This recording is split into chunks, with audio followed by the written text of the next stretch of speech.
ষড়যন্ত্রকারীরা নানা দাবি আদায়ের নামে চক্রান্ত অব্যাহত রেখেছে বলে মন্তব্য করেছেন বিএনপির ভারপ্রাপ্ত চেয়ারম্যান তারেক রহমান। তিনি বলেন, স্বৈরাচারের মূলে থাকা ব্যক্তি পালিয়ে গেলেও অবশিষ্টরা মাথা চাড়া দেওয়ার চেষ্টা করছে। শনিবার ব্রাহ্মণবাড়িয়া জেলা বিএনপির কাউন্সিলে ভার্চুয়ালি যুক্ত হয়ে এসব কথা বলেন তিনি। ব্রাহ্মণবাড়িয়ার আশুগঞ্জের আব্বাস উদ্দিন খান মডেল কলেজ মাঠে শনিবার বিকেলে জেলা বিএনপির দ্বিবার্ষিক সম্মেলনের আয়োজন করা হয়। এতে লন্ডন থেকে ভার্চুয়ালি যুক্ত হন বিএনপি ভারপ্রাপ্ত চেয়ারম্যান তারেক রহমান। সতর্ক করেন নির্বাচন নিয়ে নানা ষড়যন্ত্রের বিষয়ে। ষড়যন্ত্রকারীরা কিন্তু বসে নেই, বিভিন্ন দাবি দাওয়ার উছিলায় বিভিন্নভাবে বিভিন্ন রকম ষড়যন্ত্রের মাধ্যমে তারা তাদের ষড়যন্ত্র অব্যাহত রেখেছে।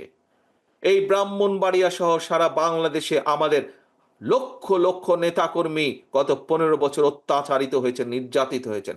আমাদের শত হাজারো নেতাকর্মী গুম হয়েছে, খুন হয়েছে, কিন্তু বিএনপি থেমে থাকে নাই।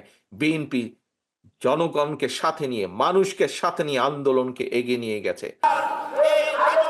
একই দিন বিকেলে রাজধানীর উত্তরায় বিএনপি চেয়ারপারসন খালেদা জিয়ার রোগ মুক্তির কামনায় দোয়া মাহফিল ও বস্ত্র বিতরণ করে ঢাকা মহানগর উত্তর বিএনপি।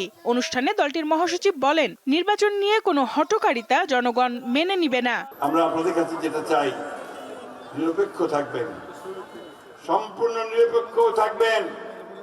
নির্বাচন অবশ্যই দেশে হবে, এই নির্বাচনটি হতে হবে সব সময় নিরপেক্ষ সরকারের অধীনে। আমরা চাইব যে অন্তর্বর্তীকালীন সরকার তারা সম্পূর্ণ নিরপেক্ষ থেকে এই নির্বাচনের ব্যবস্থা করবে। ছাত্ররা নতুন দল গঠন করলে স্বাগত জানানোর কথাও উল্লেখ করেন বিএনপি মহাসচিব। তারা নতুন দল গঠন করবে, আমরা তাদেরকে স্বাগত জানাবো।